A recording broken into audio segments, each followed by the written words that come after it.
আপনাদের বার্থ চার্টে যে 12তম ঘর, 12th হাউসকে আমরা বলি আমাদের অবচেতন মন, আমাদের লস, আমাদের রোগবালাই, আমাদের খরচের ঘর, আমাদের সিক্রেট সমস্যার ঘর, গোপন শত্রুদের ঘর।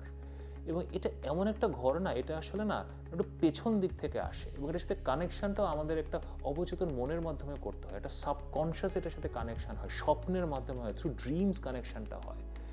এখন আপনারা you are very different people.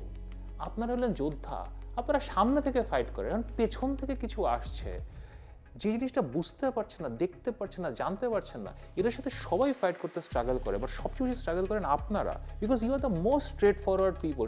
কিন্তু এখন এই ডিসেম্বর মাসে আপনাদের এই 12তম ঘরে চারটা গ্রহ, এখানে মঙ্গল আসছে ডিসেম্বরের 7 তারিখে, সূর্য 15-16 তারিখে, শুক্র বা ভিনাস হচ্ছে ডিসেম্বরের 20 তারিখে, এবং ডিসেম্বরের শেষে 25-26 তারিখে বুধ আসছে।